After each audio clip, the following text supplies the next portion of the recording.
PR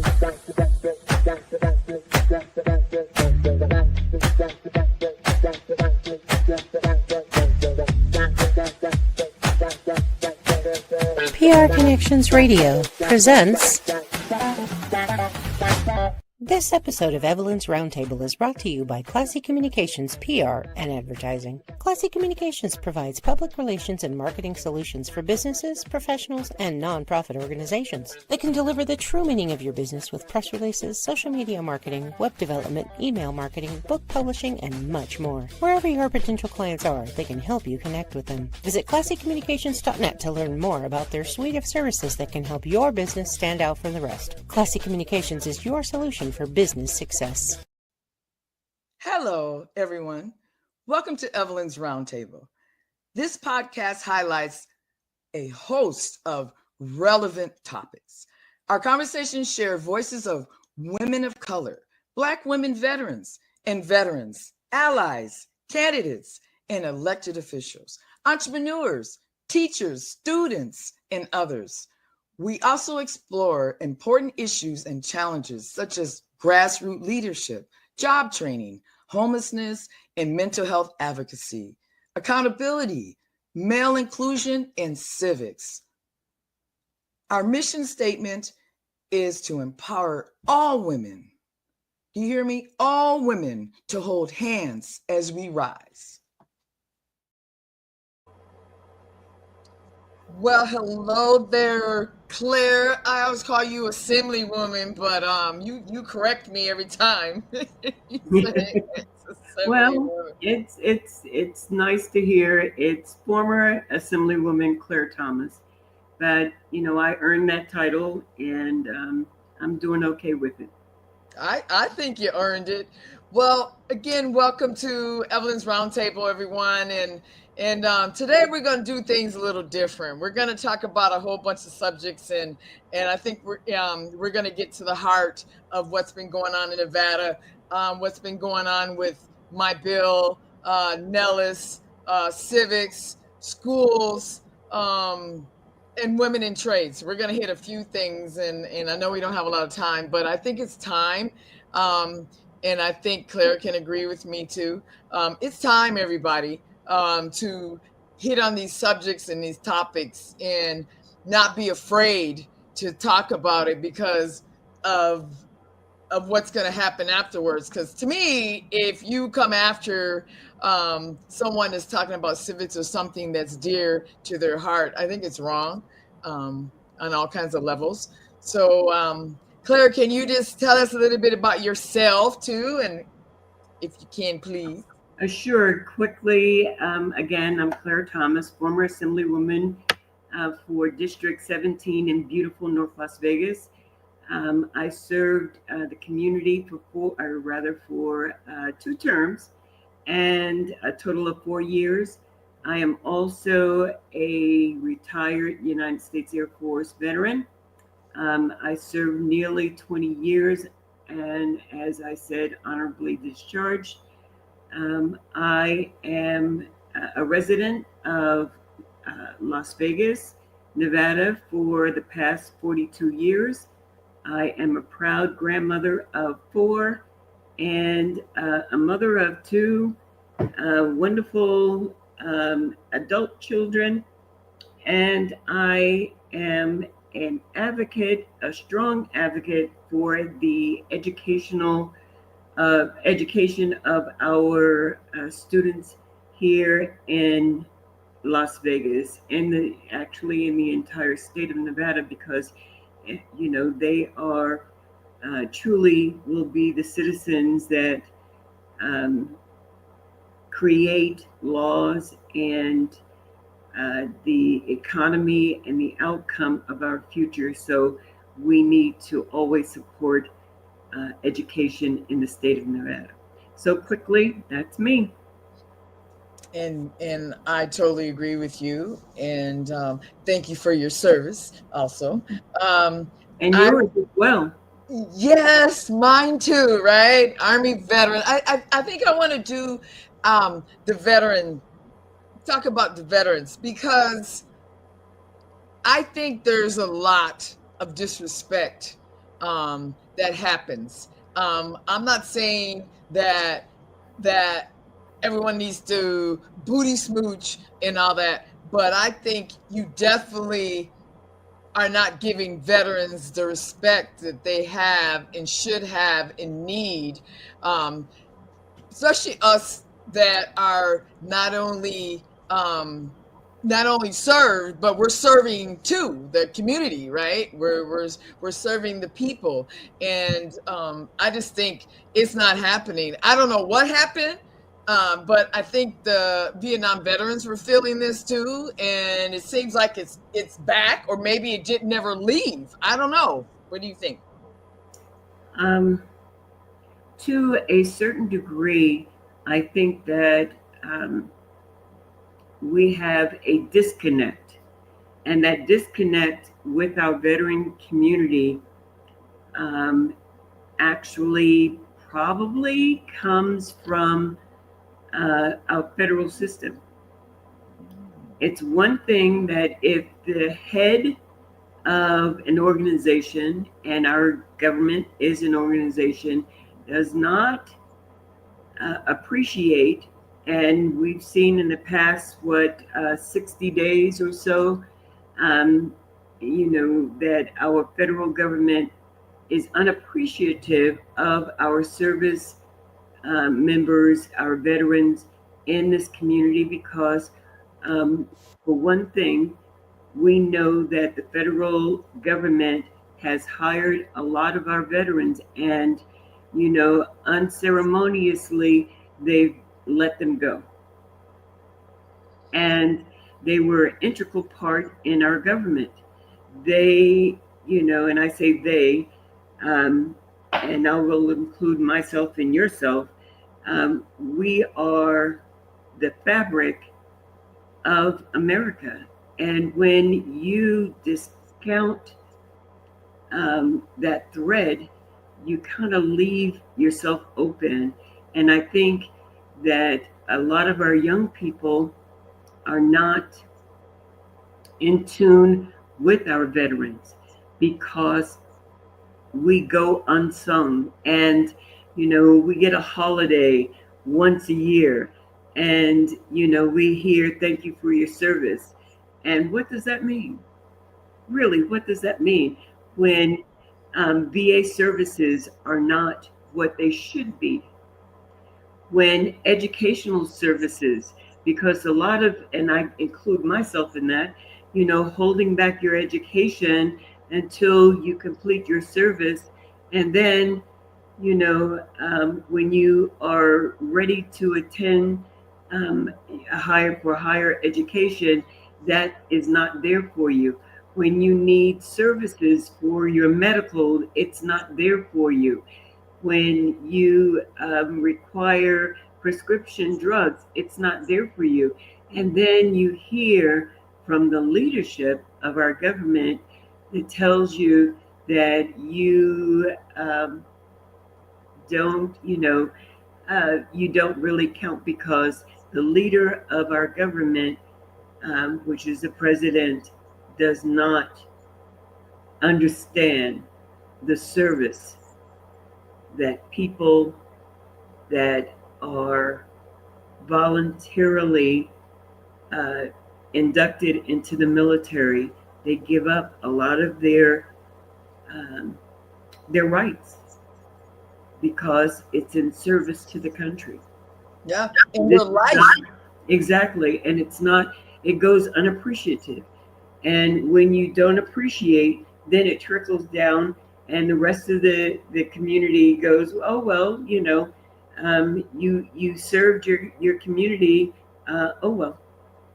So that's the disconnect that I see. No, it is. It starts there, but also too, then you find civilians that get on committees and all of that, and all of a sudden now it's, oh, I'm on the committee, so now I can talk off the wall, I can say things, and you're just supposed to let it go because I'm on the committee. Or you hear, well, my grandfather was in the service, or my brother or my boyfriend, but then yet you're standing in front of me, disrespecting me too.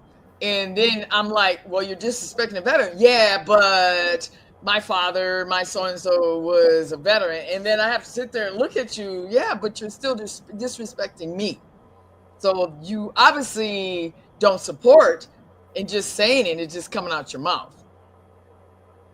Well, I find that those people that do that, number one, have not been educated in the services that their brother, their uncle, their father had to go through in order for them to benefit this honor of being on these committees. They do not look at it as being, it's like I'm on a committee, therefore, I can speak for a veteran. And that's not necessarily so. Yes. And I think, again, that's what happens with any head of an organization when they apply people to govern us and have no idea of what it takes. And we see that, with our Secretary of the Department of Defense right now.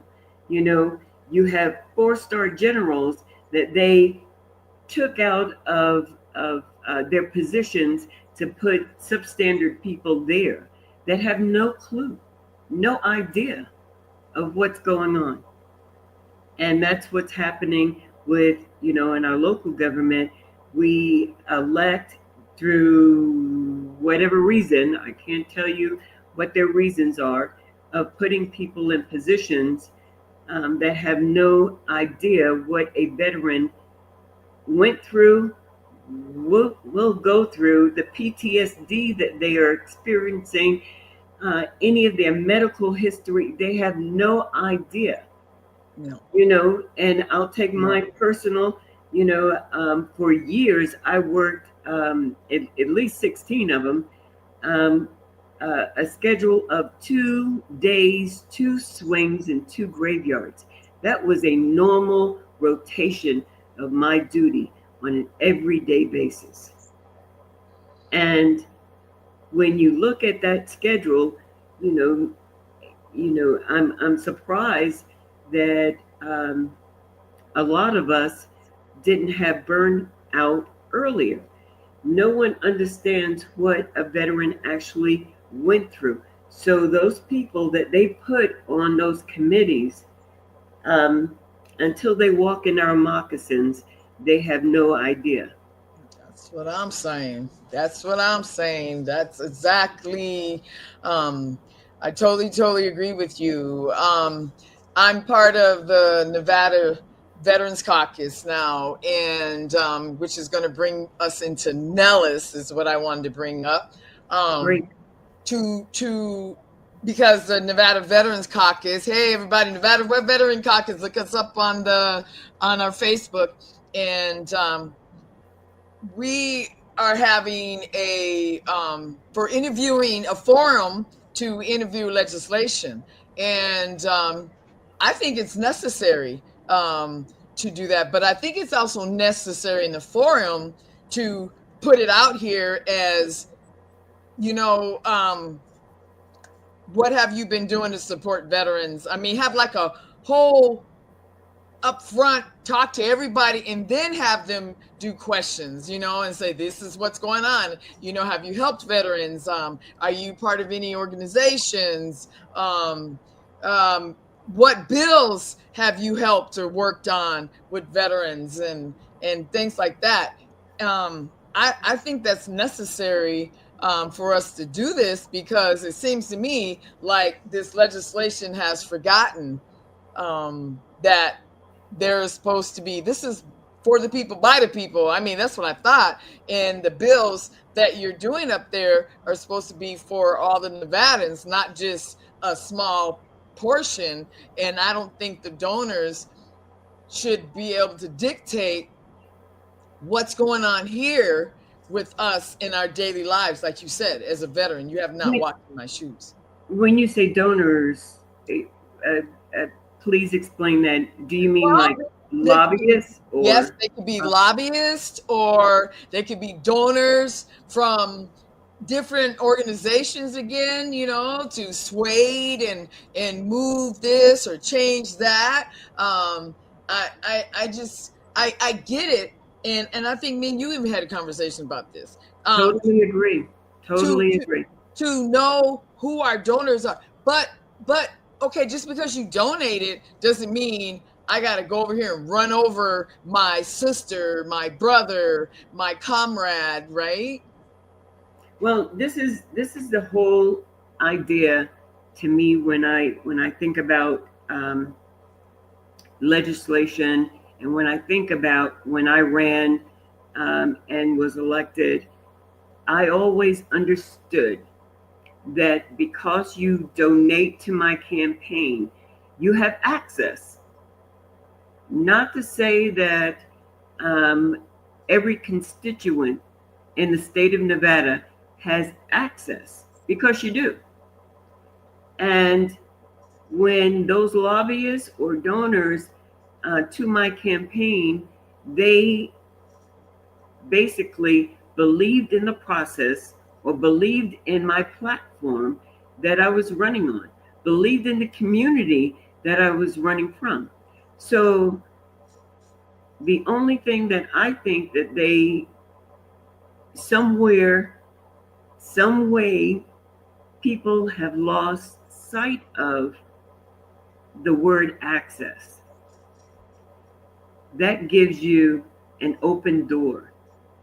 And the time that I spent in the legislature, I always, even during COVID, always had an open door, because it matters. I needed to hear feedback. I needed to hear what was going on, what bills, and I had to think about those bills and how they affected my community, how they can uplift my community. It wasn't about me. It was always about the community. And the same thing for our veteran community. It is important that we, as veterans, do not allow people to erase our history. And that's what's happening. People are erasing the importance of what we did when we did it. When we're looking at our Vietnam vets, our Korean vets, we can go back in history and look at, the revolution, 1770s. Those are all veterans. They're dead, but they're all veterans. And they require the honor of defending our country, because that's what they did. Yes. And it is not a one-day process. It's an everyday process. We right now have an all-volunteer military. But there might come a day that our young people right now, do they really, because from what I understand, they do have a problem of recruiting right now. Because our young people, this believing in service to the country, when they see how their uncles, their cousins, their fathers, their brothers have been treated, do they really want to serve the country? Yes. Yeah. And I think even with the granddaughters, I said, oh, you need to go. They go like, well, wait a minute, because all the movies and things, like, oh, well, wait a minute, that's gonna happen to me, or that's gonna. I'm like, it's not exactly like that, and two, women serving. It's not that simple, and I'm just going to put myself there, being a woman, a Black woman, and then serving in the military, and then being in a union, a pipe fitters union. Man, I don't even know how that even lined up, but that's difficult. It really is difficult. And when you start listening to a lot of women and or men in our military, you will understand that nothing came easily to any of us, especially those of us that are Black, those of us that are brown, those of us that were anything other than white. And even our white women, they had a degree of stigma.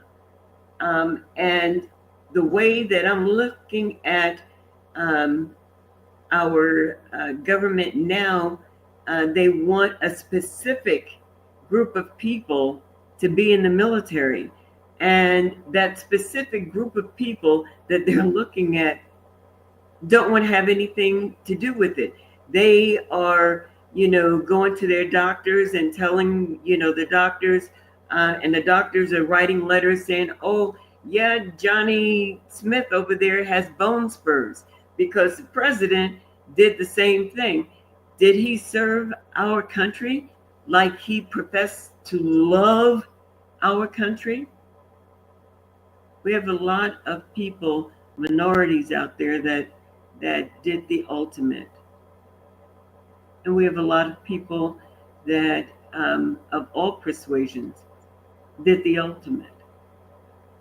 Yes. And for our veterans to go, it's almost like being unchecked.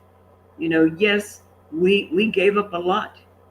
There were times that I was sick and I still had to report to duty. I can call in and say, hey, Chief, I'm not going to come in today because I'm not feeling well. That. Yeah. So I already know that ain't going down. So,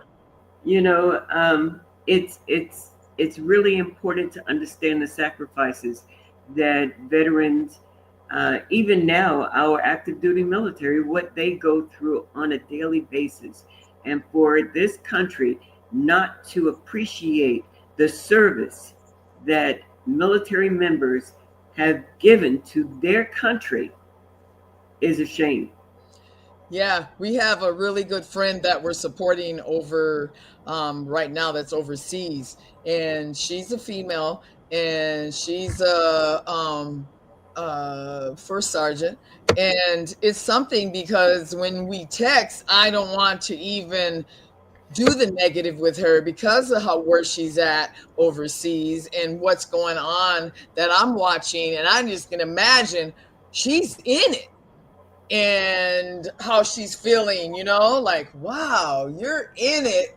And And wow. you mentioned that she's a first sergeant. So that means that not only does she have her well-being to look after, but she has many others under her umbrella of responsibility.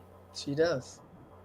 So with that tacked on, and then with the edicts that are thrown at her from on high, from her commanders and the commanders, it's like this perpetual thing that rolls downhill, and it stops right there, with this first sergeant, because she's so inundated with responsibilities, to make sure that her troops are writing home to mom and dad, because mom and dad are calling the commander going, where's my child? So these are, so many things, the wife is calling that, it's really a lot of burden, and people like your friend, they take on this responsibility because for love of their country. Yes.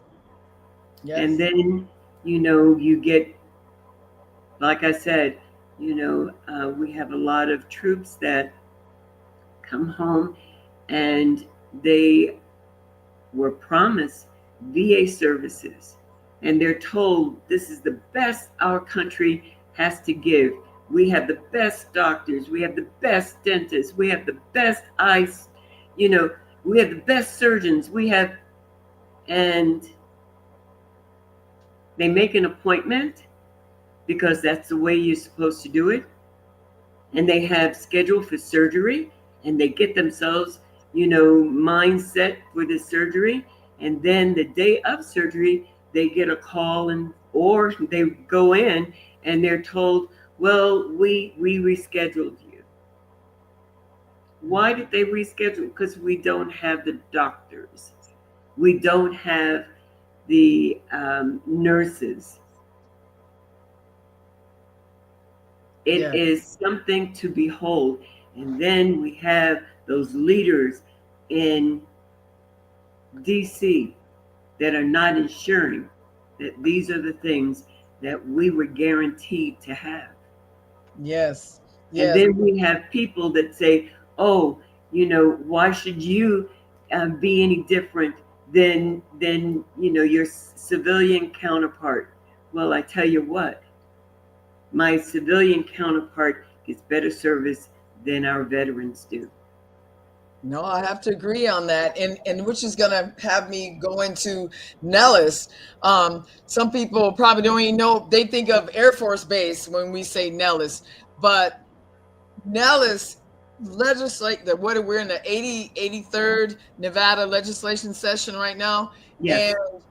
And for those that are not involved in NELIS, you should be involved. You should be knowing what's going on up there in Carson City right now, right? NELIS is NELIS, 1L, and you need to go on there and get on there and register and see about the bills, see what bills were shut down, what bills they did, all of that, because that's important, because those people are making decisions for all of us here. So, and you can tell them the acronym, of course, is NELIS, but it's the Nevada Electronic Legislative Information System. So anything that you want to know about a bill, whether it was the 83rd or the 81st or the 80th, it goes all the way back to the first.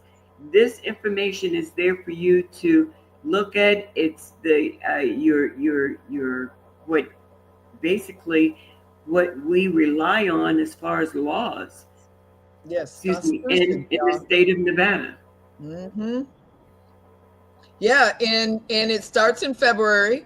It ends closer to the second week in June. Really, everything's over then. But it's very important to get involved. It's very important to even be part of working on a bill, right? There's something that you have passion about. Like for myself, I just did AB 222, and it didn't even get a work session, which is horrible, because the bill is just about data. It's about data to keep track for women getting into trades, veterans, they applied, they didn't apply, why we didn't retain them, what's going on, which is going to help with looking at the barriers too, right?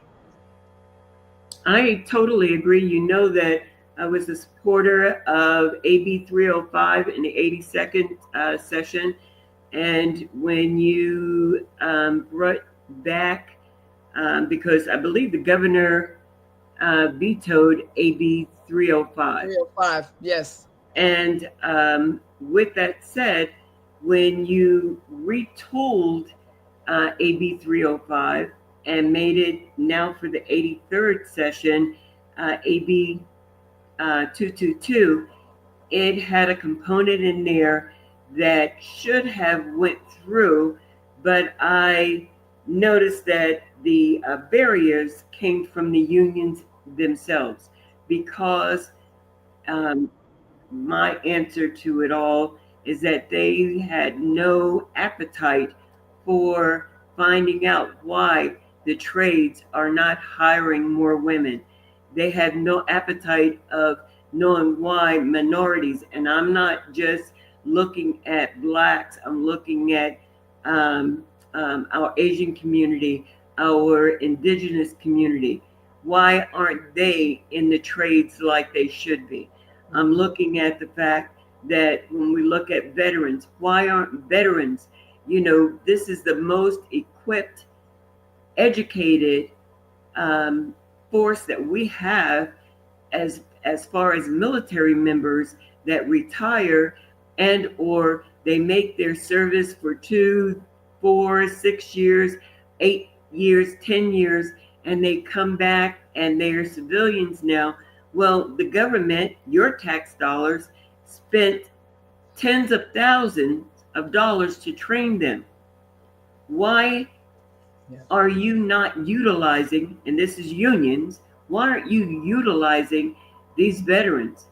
Why aren't you utilizing women veterans?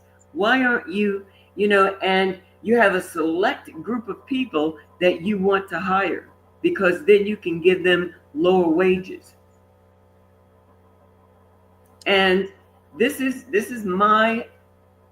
all on me. I have no facts to the, to the whether or not this was happening, and that's where AB 222 would come into play, because then Nevada would have data to look at to see why unions are not hiring.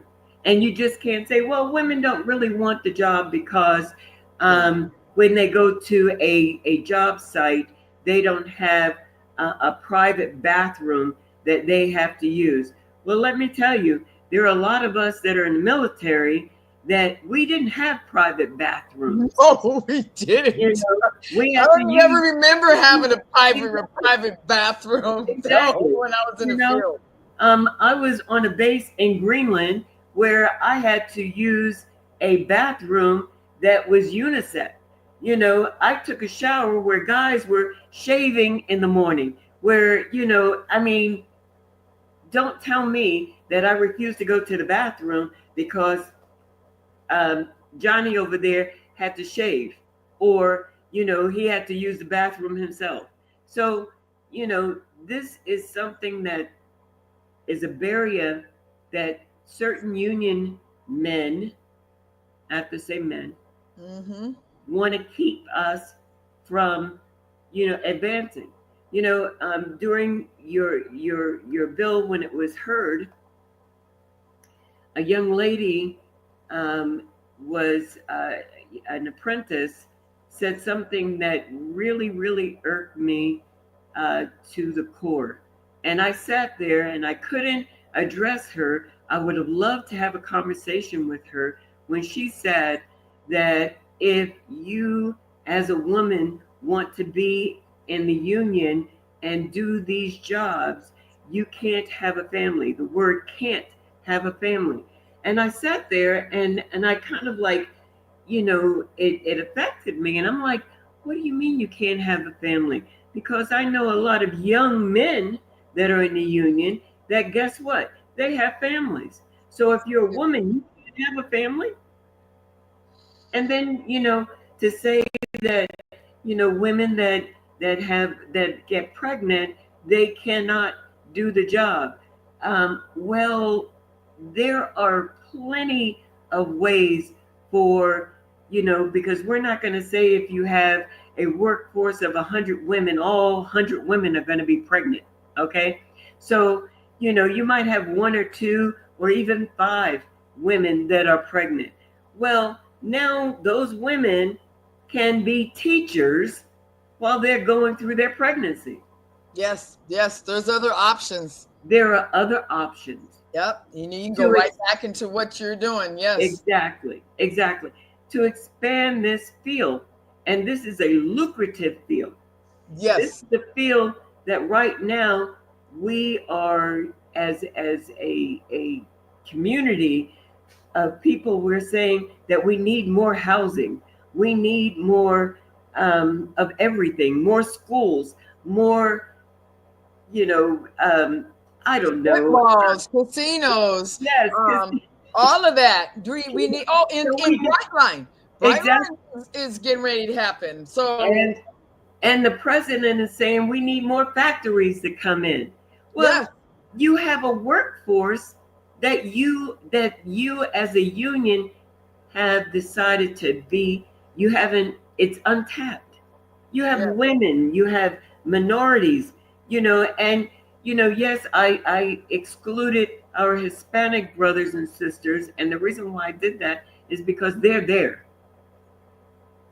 The unions actively go after our Latino brothers and sisters. They actively go after, that source. And I won't say sisters, they love more Latinos they go after. And right now in the state of Nevada, if the governor's bill, I believe is AB, excuse me, I believe it's AB 540. Yes. Okay. And that's a housing bill. And if that goes through, and I believe that it will. Me too. That's going to create housing opportunities. And then you still have, you still have casinos and stadiums that need to be built. And so how do you expand the workforce? All hands on deck. Yeah. Yes, you do. And too, we go to talk about outsourcing, right? You say, oh, everybody's mad at all these other companies coming in here, doing all these other workers from out of state. Then you just said it. You're not even tapping into the resource you have right here in front of you. Then you get mad. Oh, I seen all these people come in from different states to work, or these different contractors and subs are coming in here. And I'm like, okay, but they're coming in here because you're letting them come in here. Exactly, because the unions are a brotherhood, and they're a brotherhood through all states. So they have this thing what they call travelers. So unions from Nevada, they have contracts with Texas or, upstate, Washington, Oregon, wherever. Right. And when they have jobs, they will take, these union brothers and sisters, and we know that Nevada, we've had a lull right now for a couple of years of building, and the building boom is getting ready to come back. And once that building boom starts coming back in Nevada, well, that agreement that they had with Oregon or Texas or whatever, those brothers will come here. Mm-hmm. They will. And this is this thing that they have that I am exposing, because I think it needs to be exposed, because now you're saying that you need tax dollars to stay in the state of Nevada. Well, you didn't tap on and train the people that live here to keep your tax dollars here in the state of Nevada. Those guys from Texas, they're going to take their money back to where? Texas. They're going to send their money where? To Oregon. So, you're telling me one thing and doing another. Yes. Yeah. I don't understand. I just don't understand all that. Oh, we don't have the workers, and it's over $1 billion that is going to go into the housing. And it's not just there though. There's I'm looking at all kinds of housing happening all over the place here. I mean, all over they're doing housing and homes and all of that. And we have to look at mining. We have lithium here in this. We have so much going on right now. And we have an untrained workforce. Yes. And then we can hit on real quick about recidivism too, right? Yes. We're not even looking at that part. And it's something else too, because again, when I have women or men come up to me and they said, oh, well, wait a minute, they're like whispering, I've had like a little background, and I'm like, okay, well, I heard that I couldn't get in the union, or I couldn't work because I got a back. Okay, that doesn't, no, as long as you don't have no serial killer type of thing, no pun intended, but something like that, right?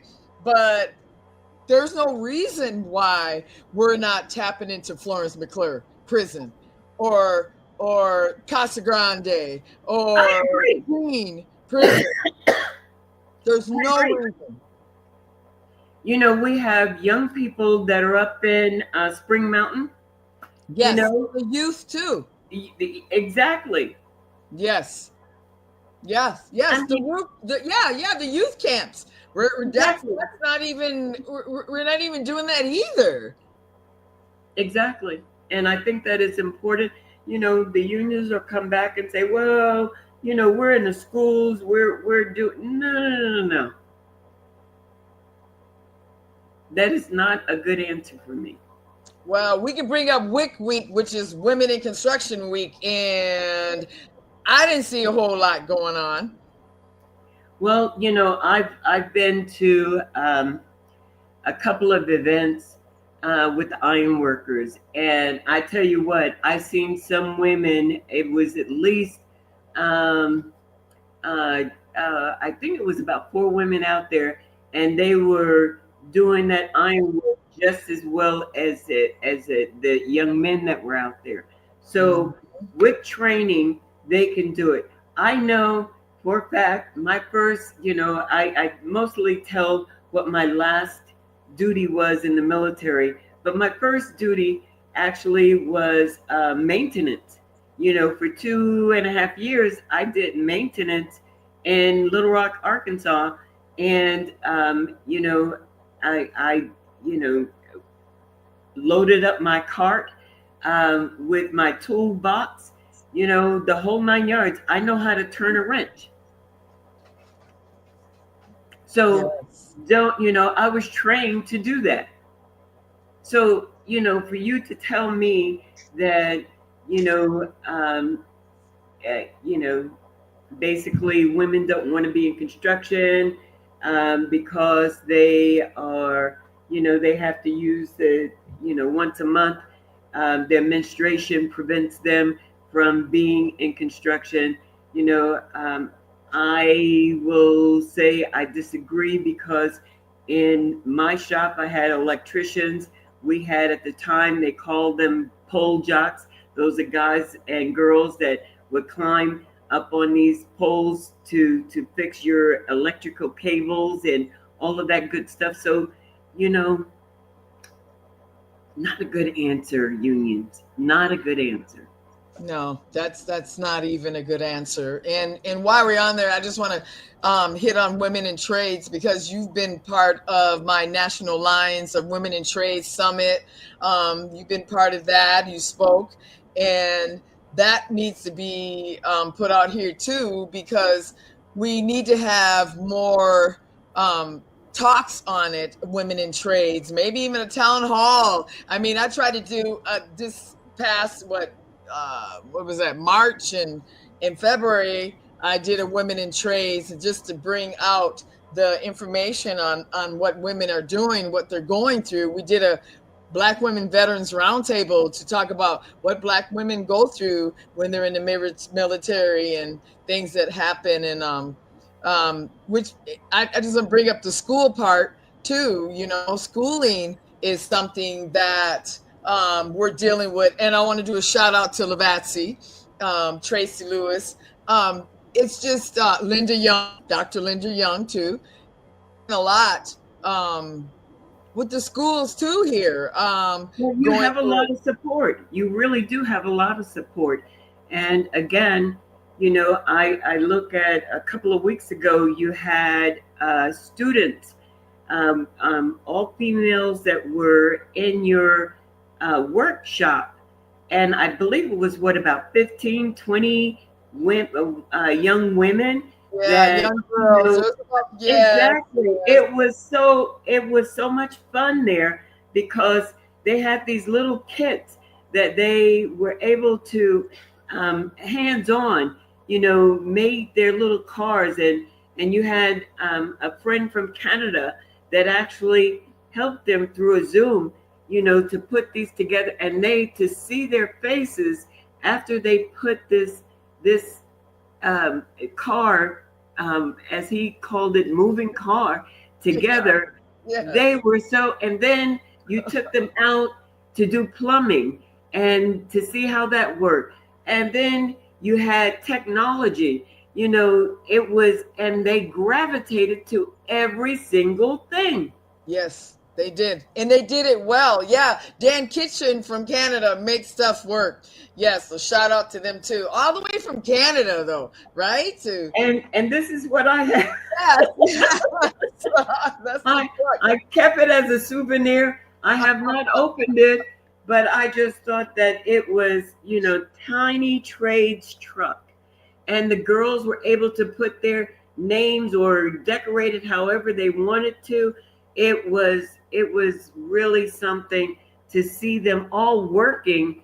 And I thought that it was something that I'm hoping that you do again and have more girls interact with this, and it's there.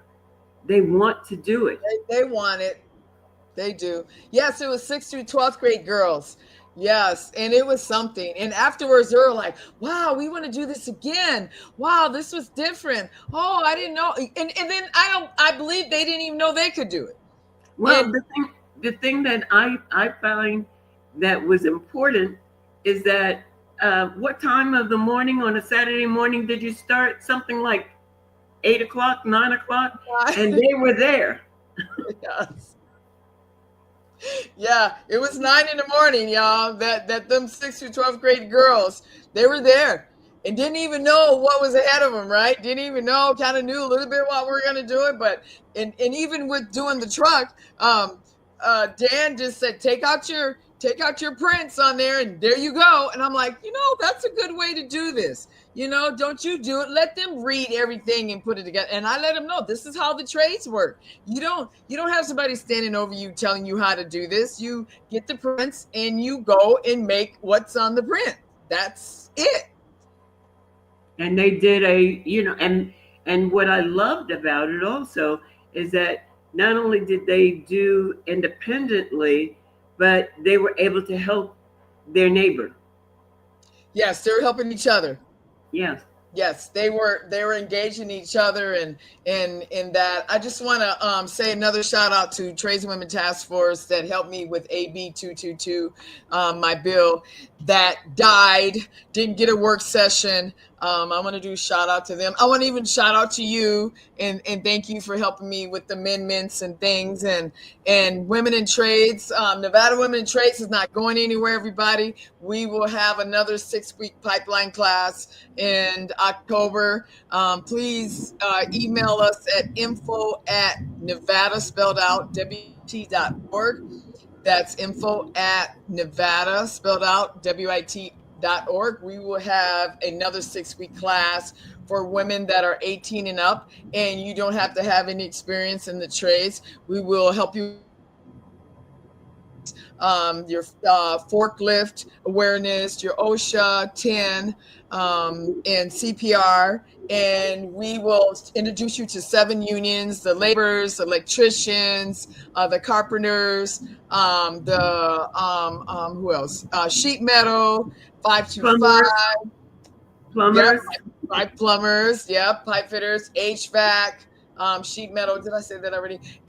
Sprinkler fitters, 872 laborers. We also have connections to Culinary Academy and CDL mining. We have connections that we even have connections for housing too. We got some few housing places for women if they need housing, if they're coming out of prison and reentry, or they need a place. We have some places for housing for that. We go to U.S. Vets once a month to go visit the ladies that are in U.S. Vets. So there's a lot going on with us that Nevada Women Trades is doing. But I just want to say to you, Claire, again, thank you for doing this with me and being on here. We hit so many topics, but do you have any last words that you want to say, anything that you want to contribute to before we jump off of here and I do a mission statement? Well, I think that it's really important for us to get behind Evelyn Pacheco, because she is doing the community work, and this community work is getting job workforce up and running. Not too many people are doing this. This is workforce for our community. This is getting and she's not getting paid to do this. This is something that, this is love, and this is something that I think is really important for people to gravitate to, that are young people. This is, Evelyn doesn't speak about the earning power of being in the trades, but they make a lot of money. Yeah, and over 100 G's a year, you can make everybody over, plus benefits. I mean, and you get a pension too. Exactly. You get 5 years, you're vested. After 5 years, they cannot take nothing from you, y'all. When you retire, you're gonna get your pension. There you go. So it's advantageous for us to get behind this young woman and push her through. And just one more thing. I'm hoping that you'll be able to tell people about the survey that you are putting through, because even though AB 222 did not get a work session, meaning the bill died, and it is imperative that we find out why women, minorities, and veterans are not being accepted into these unions. It is imperative that we find that out. We need to expose them. Oh no, we're going to do that. That's the plan B of this, right? It's not. Everybody, they think it is. They think they hurt me by not doing this bill, but they just hurt the whole state of Nevada. They did. They just hurt them. They didn't hurt me. And we are going to do a survey, and we are working on other surveys that we're doing too, not just that one. We're working on it, but that'll be our next time that we're going to talk about that. But I look forward to it. Yes, I look forward to hearing about it. We are going to do surveys. surveys again for the invite. Anytime I can help with service and or helping policy, I will be there to help you out. So thank you so much for the invite. Thank you. I appreciate you. And we're going to do our mission statement. And the mission statement for Evelyn's Roundtable is to hold hands. Hold hands, everybody. Hold hands as we rise.